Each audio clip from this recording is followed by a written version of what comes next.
it is time to make an offer on a property. And some of the things leading up to that I tend to notice that are helpful for folks when deciding when that right time is typically we're going to have a buyer's consultation prior to looking at properties, and I'm going to ask you to fill out some criteria of what you're looking for in your next property. And as we start looking at properties, we're going to keep those things in mind. And as we go through properties, if we're checking off, kind of 9 out of 10 things in regards to those boxes, checking those things off, we're on the right track for sure. And typically people are getting a pretty good feeling about properties inside of the first few minutes of actually walking through them. So if you're starting to kind of get those warm and fuzzy feelings, again, that's a very good sign that this might very well just be the property for you in regards to writing up an offer.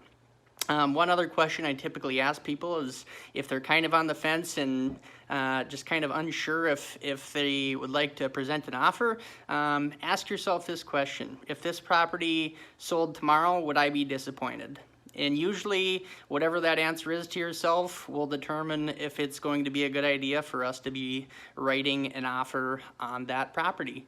I always kind of do a kind of a generic 1 to 10 scale and just kind of ask where the home falls on that scale for you. And again, this is just another helpful tool in determining if this could be the right property for you.